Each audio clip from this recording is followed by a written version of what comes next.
Okay, so we're here with Jamil Ahmad. He is the president-elect of the American Aesthetic Plastic Surgery Society. Thank you so much for coming here to Madrid. You're here for our national meeting of the Aesthetic Surgery Society in Spain. It's a pleasure to have you here. You're lecturing in about rhinoplasty, of course. Such a pleasure to have you, Jamil, here. Thank you so much for coming. Great. Thanks so much, Francisco, for the invitation to come spend time with you in Madrid. And it's been great being at the Spanish Aesthetic Association meeting, speaking about rhinoplasty. The talks were very high quality. There's a lot of fantastic Spanish rhinoplasty surgeons who were lecturing there. So I learned a lot. Thank you so much, Emil. So let's talk a little bit. So you're associate professor of the Department of Plastic Surgery in Toronto University, right? Um, you're president-elect of the American Society for Aesthetic Plastic Surgery. You're past president of the Canadian Society of Aesthetic Plastic Surgery, past president of the Rhinoplasty Society. So you've so much involved. You've been involved in Education Commission, chairing that commission for the American Aesthetic Society. So basically, you're involved in publications. You've published co-authored over 200 journal articles, peer-reviewed. You're also involved in the books, Dallas Rhinoplasty textbooks, which are, one of the most important textbooks in plastic surgery for rhinoplasty. So education, education. Why is this so important in all that you do in your career? I think it's important to be involved in the specialty and, part of our professional organizations. Um, it helps to make the specialty better, and in turn, that reflects by making patient care better. And I think these days there's, a lot out there with social media and the internet. But I think still from a scientific and academic perspective, it's important to be involved in clinical research, in education, in publication, in scientific journal articles, medical textbooks, and so that we can get information to other plastic surgeons to improve their practice.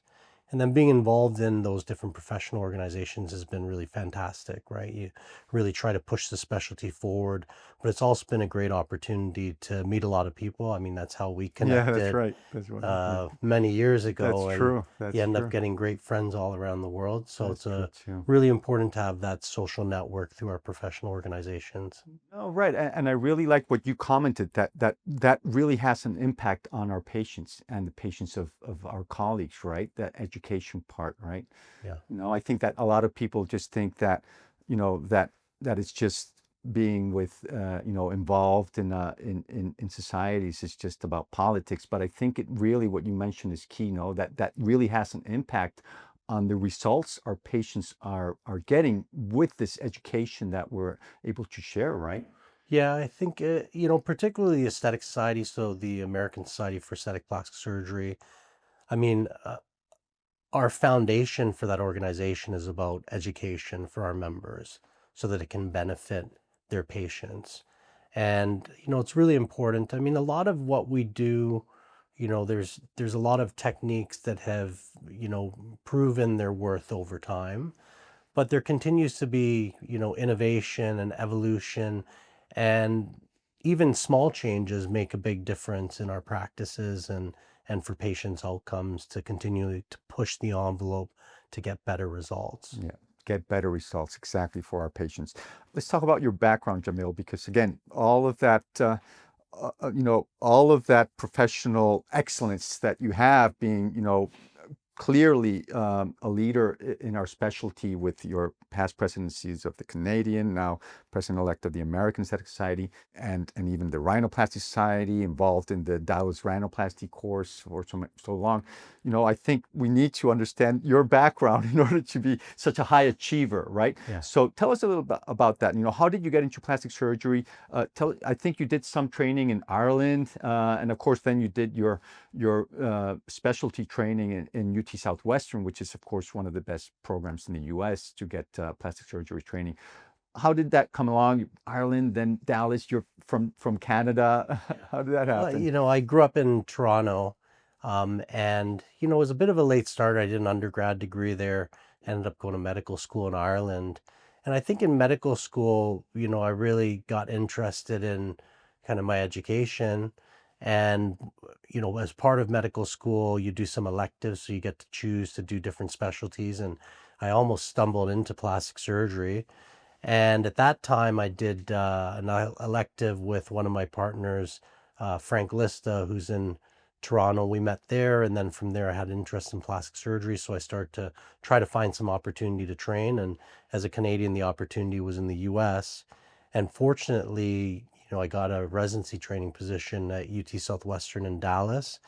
And our chair at the time was Rod Rourke, who's, world-renowned plastic surgeon. And our vice chair was Jeff Kinkle, who's a past president of the Aesthetic Society. And our Right. program director at the time was Bill Adams, who's Oh, another past incredible. president of the Yeah. Aesthetic Society. Incredible So, educator. Yeah. I think when you're in that type of environment, I mean, that was, I think at the time, considered the best plastic surgery For residency sure. training program in the world. And when you're in an environment where there's not only a great exposure to reconstructive surgery, but also to aesthetic surgery, and then you're around really leaders in our profession, people who are not only contributing to the organization of our profession, but also to scientific research. I think it instills certain values and creates, a professional culture that you want to be part of. And so it was natural when I finished residency to start getting involved in some of the different professional organizations, obviously the Aesthetic Society, and I was involved in the Canadian Society for Aesthetic Plastic Surgery, the Rhinoplasty Society, because rhinoplasty is a big interest of mine. And just over the years, I think, really getting to contribute that way, um, I think has helped the specialty, but it's also helped me in terms of professional growth. I've Right. learned so much. I mean, I get to spend time with, experts like you No, and thanks. experts from around the world who are really the best at what they do. And I've learned a lot from that. So I think that's benefited my practice and my patients. No, for sure. And I think that you're right about what you mentioned, and I identify with that, very closely also because I also received training at NYU, which was also the plastic surgery at NYU, as you mentioned, had at one moment, kind of the top plastic surgeons. It was Cheryl Aston, it was Dan Baker, it was Joseph McCarthy for reconstructive craniofacial, Glenn Jelks, Charlie Thorne, John Siebert, Nick Tabal. These people, have such a big influence when you're at that stage, right? Trying to develop as a plastic surgeon and mature. It has some impact. I think it's lifelong. It really sets you in sort of like a discipline and trying to make a difference for the specialty, right? And who would you say, of course, impacted you the most? We all have our mentors. Who would you say, the several people that you would sort of look back as people that really influenced you so much? Yeah, I think, obviously Rod Rourke, Jeff Kinkle, Bill Adams, I mean, they were really key in my residency training, but beyond that have become incredibly close friends, so I've known all three of them for 20 years, right? And it's a long time, and we've spent a lot of great time together. So it's more than kind of what I gained professionally and as a surgeon, but really there's personal relationship there. My partner, Frank Lista, who I've known for, as long and Mm. practiced together for a long time. I mean, we did, so much research, publishing, traveling, lecturing, operating together. So that's been a great relationship. And then you meet lots of people along the way. I mean, I think really being involved in the Aesthetic Society opened a lot of doors and gave me a lot of opportunity. I mean, I have friends Right. like all over the world who are incredible people that, I'm like, hey, I'm coming to town and Yeah, meet up. You have yeah, dinner. that's right. Yeah, that's right. That when you get to have that sort of personal relationship, it really, I think it also provides a lot, even for your own kind of practice, to have that sort of such a large area where you can have these influences by other colleagues that are trying to do the same thing that you're doing, no, which is to provide the best results for your patients. And you get to have these sort of discussions that are kind of away from the more like the more formal kind of ambient of a meeting, and then you sort of talk afterwards about your problems, issues, and things, and that's I think a way to grow also as a surgeon, right? Yeah. Yeah, and I think having all those relationships, I mean, it really has made what is work fun, right? Like it's taken beyond, plastic surgery being a job, right? You Yeah. being a physician, a job. I mean, you have these great opportunities, you have great relationships with your colleagues. You talk about plastic surgery, which you love talking about Right. with each other. You get better from doing that. We're fortunate in our specialty in aesthetic surgery that we get fantastic patients, typically who are just really interesting people who are very, keen on improving themselves, Yeah. right? Yeah. Yeah. Yeah. And it's very positive to be around people like that. That's So true. Okay. again, plastic surgery has given me a lot of opportunities in my life. That's wonderful. Yeah. And then let me ask you now, you're you're a section editor for body contouring for the Aesthetic Surgery Journal, which is the most important journal in the world in aesthetic plastic surgery. You have a breast fellowship, so you're an expert breast surgeon. Um, you are, a great facelift surgeon. I know that for sure. And of course, you're known worldwide for your rhinoplasty procedures and results. So now there's a lot of talk about hyper specialization. People right out of their residency, they want to go into just one area because, of course, it's so sophisticated now, the procedures we're doing, that it's really hard to be at the top of the latest and latest of each technique, right? What do you think about that hyperspecialization? What would you give advice to a resident that's coming out of their training and say, just focus on one part? Or does this sort of broad understanding of all of aesthetic surgery also provide a lot of value in your practice? Yeah, I think there is a big shift in that, and I've noticed it in my practice. I mean, you know, I I have a lot of patients who come see me for rhinoplasty specifically. They don't even realize that, I do as much breast surgery and revision breast surgery as rhinoplasty, and same with body contouring. But I think it falls back on a few things. The most important thing is the education training. If you train at a great place in plastic surgery, then you're given the tools to build on, right? And plastic surgery is very different than every other specialty. Plastic surgery is really principle based, right? Like the way we look at the world is based on, anatomy, wound healing, even aesthetics. There's some framework to look at it in a very organized, analytical manner, right? And the way we're taught is to really kind of analyze and then plan and then really execute with precision. And you can take that into all of the various areas of plastic surgery we do, right? I mean, plastic surgery is so broad, right? It goes from microsurgery, burn surgery, hand Or surgery, hands, exactly. craniofacial, Yeah. aesthetic surgery, and really we operate on all parts of the body. And I think most of us, when you train and have great training, Right. you might not even have done the operation for a decade and you'd feel reasonably comfortable if you Yeah. freshened up a tiny bit that you'd Yeah. Like execute learning it to in ride a a, bicycle, right? yeah, Yeah. you Yeah. could Yeah. execute it in a safe way, with a good outcome. And I think that's the most important thing, for young surgeons coming up to try to find the best possible opportunity to train. And then after training, really to try to get in a situation where they can operate a lot. And I think there's a benefit from operating a lot in plastic surgery as opposed to just focusing on one surgery, one type of surgery at the beginning, Right. because I think you learn how to be a good surgeon technically. Right.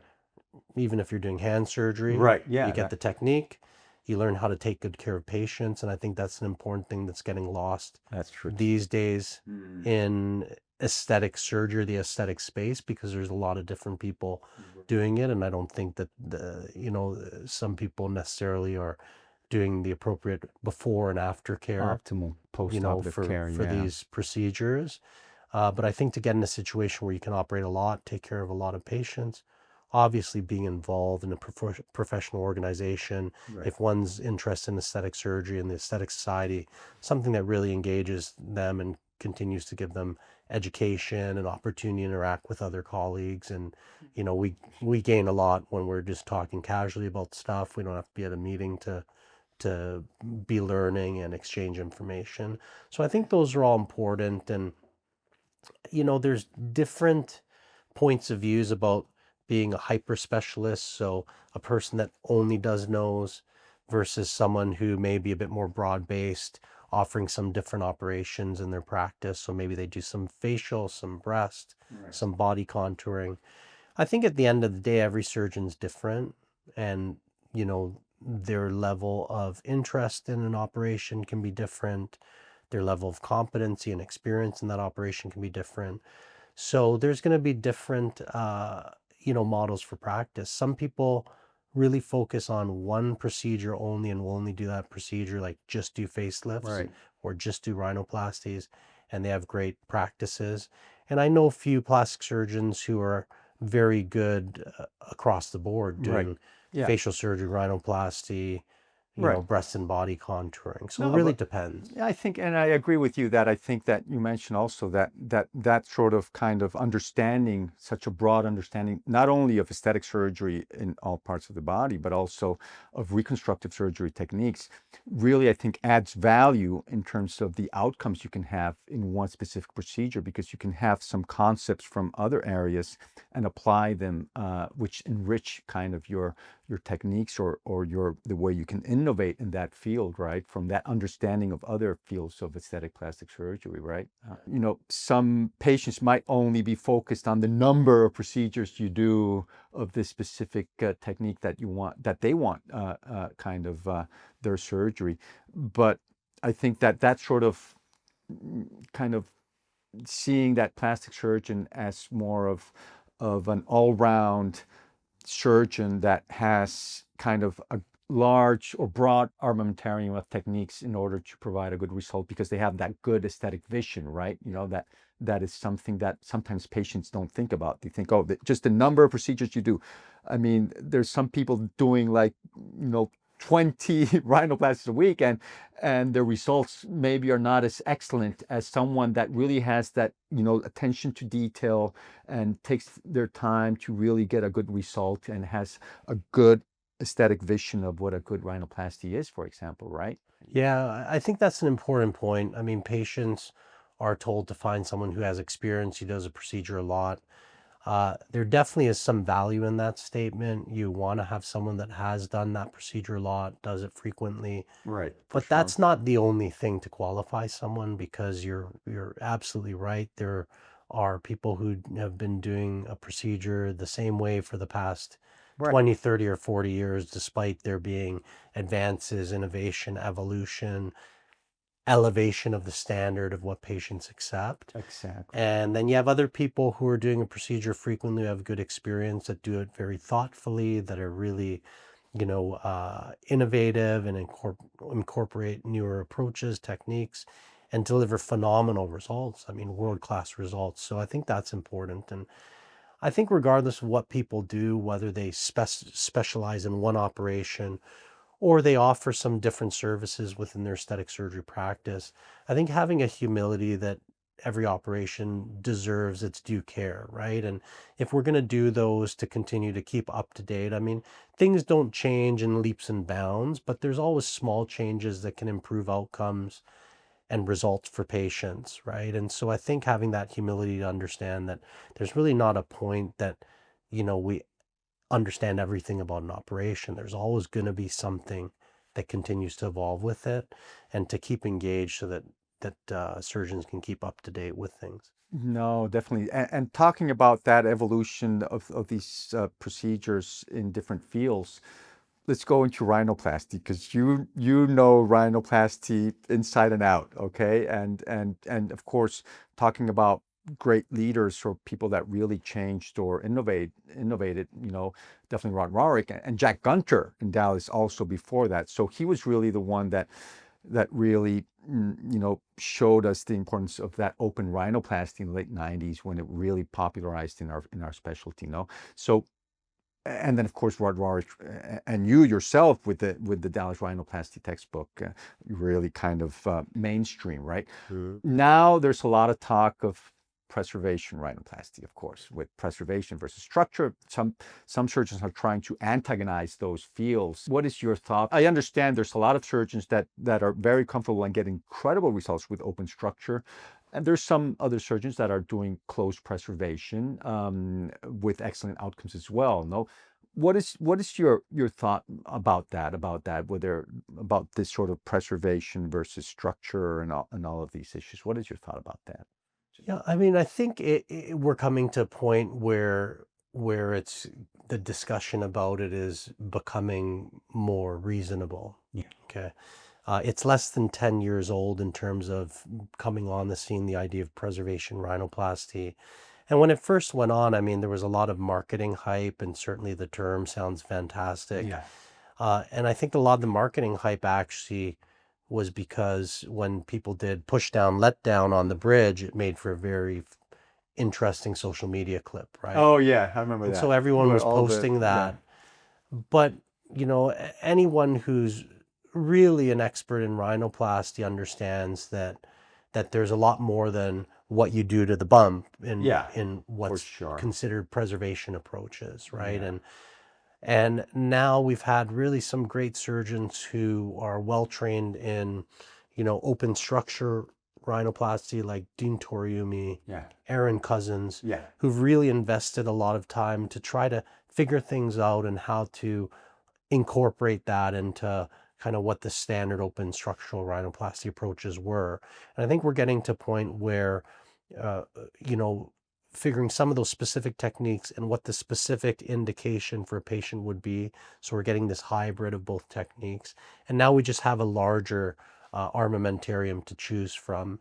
And I think people that are doing good work are not really hung up on the marketing aspect. Quite frankly, whether it's called preservation Right. or open structure or whatever it is, it's really about them using techniques that are going to give the best result for that patient.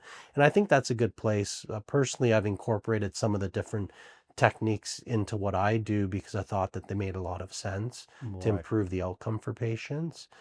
So I think we're at a much better place now where it's just the next evolution of, really what, Dallas rhinoplasty popularized, Jack Gunter, Rod Rourke, all the amazing surgeons who would come to that meeting to teach. It's really the next evolution of it. And I think we're now at a point 10 years in where that discussion of Yeah. open structure, Versus, precision, against, yeah, yeah, preservation, for, against, yeah, yeah. it's not even really a discussion at high-end rhinoplasty meetings. Exactly. Yeah. Yeah. I agree completely. Yeah, I agree completely. And how about, also another controversial area in rhinoplasty, which I think also has a lot of, hype with marketing and in that regard is sort of the piezo or the ultrasonic versus the manual instrument. What is your viewpoint on that? They say that you get less swelling postoperatively, more control of the way you manage the bones. There's some people that really are, for sure, very positive about using piezo in rhinoplasty. Other surgeons are so expert in using manual instruments that they will disregard those kind of energy devices. What do you think about that? Yeah, I think surgeons should do what they're most comfortable doing. Certainly having more options for instruments is great. Uh, Piezo, some surgeons really love it. Probably if you are thinking about doing very specific cuts in the bone, it gives you more control. In my own practice, I haven't incorporated, I still use osteotomes. And again, people make it sound like when you're doing osteotomies, breaking the bone, that you're taking a big sledgehammer and hitting someone in the face. Breaking someone's face, yeah. And really, like the osteotomes we use are like, they look like a steel pencil. It's like a Very two precise. millimeter, and you're not even doing a big break. You're doing tiny little perforations to weaken the bone so you can really green stick or bend the broken bone into Mhm. place. So there's a lot of control in it. Uh, Early on, some surgeons who are really pushing piezo were saying, oh, it's less swelling, quicker recovery. That's not borne out to be true. Mm. And then others were saying, it's less traumatic, but depending how piezo is done, the amount of exposure, so how much release of the skin from the bone to get the exposure to do it, there's different ways of doing it, but sometimes it's a lot more That's than, let's say, what someone like I would do in terms yeah. of I have very minimal exposure of the Exactly. You're bones. sort of, getting elevating the periosteum just a little bit so you're not going to Yeah. rupture that and cause Yeah. swelling so you can really manage it precisely, right? Yeah. Yeah. So I think at the end of the day, like most things that we do, and whether we're talking about surgical technique or technology, I think the most important thing is a technician, right? If you're a good surgeon, you're going to figure out, the best way to do things in your hands for your patient. You can have whatever, use whatever technique you want to use and use whatever technology you want to use, but if it's not done in a insightful and thoughtful way, the outcome is going to be poor. Right. No, for sure, for sure. But yeah, so great. And then, so tell us now, just to wrap things up a little bit, the American Aesthetic Society, right? The American Society for Aesthetic Plastic Surgeons, being the president-elect, also your involvement with the American Aesthetic Surgery Journal. How do we get, people from all over the world, our audience that is international, to get more involved. Tell us about, what's coming up with the American Aesthetic Society. It's the most important national society in the world for aesthetic plastic surgery, for sure, right? So tell us about. Can you give us a sneak peek of what are your plans for your presidency, or what? How do we get involved in the American Aesthetic Society? Yeah, so uh, the Aesthetic Society has an annual meeting. It's going to be May 14 to 17 in Boston. That's when I'll become president of the society for a year. It's a fantastic meeting. I mean, you're there every No, year. every year. It's the best meeting. There's something for everyone there. We have multiple educational tracks for plastic surgeons, face, rhinoplasty, breast and body, non-surgical. We have a tract for the non physicians, so estheticians, Right. injectors. And then we also have a track for practice management and business for our office staff, office managers, coordinators, right? So it's a very comprehensive meeting. The best thing about the meeting, beyond the education, is the social aspect. I mean, Yeah. I always look forward to seeing all of my friends there, and I think it is the place to be for the premier aesthetic surgeons and people who Right. are interested in aesthetic surgery education. So you always see everybody there and get a chance to catch up, and I always meet a lot of new people. One of the mandates in our organization the past 5 years has been to really be to collaborate more with our global plastic surgery colleagues. And so we have almost 60 partnerships with professional organizations from around the world. And through those partnerships, plastic surgeons who are members in those partner societies can become international active members in our organization.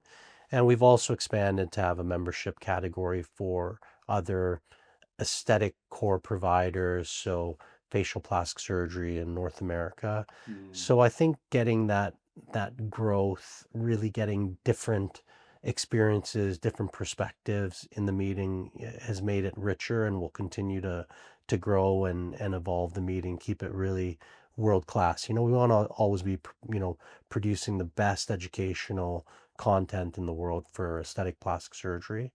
And, just a few weeks ago, you That's right. co-chaired our face and rhinoplasty meeting in Boca Raton, and it was just a huge success, Oh, very well thanks so much. attended. Yeah. The feedback was very positive in terms of the educational experience, and you're set to co-chair it again next November in Boca Right. Raton. No, So thank you we're so really much. excited to see that meeting grow. So, No, and thanks so much. appreciate everything you do for the Aesthetic Society. You've always been a No. fantastic contributor and amazing educator, and always get high ratings from all of the attendees. Oh, So thank you so it's much, amazing. Emil. No, really, thank you so much. I appreciate it. And again, your work that you're doing in terms of education and leadership in our field is outstanding. I'm so privileged to have you not only as a colleague but definitely as a friend. And I really appreciate your friendship and everything you're doing for us in the specialty. Thank you so much, Jamil, for being with me today here in Madrid. And I look forward to seeing you in Boston, right? Yeah, amazing. That's It's we're going to be gonna see. It's amazing. gonna be an We're going incredible to have a night. good time. Okay, thank you so much, Thanks. Jamil. Thanks.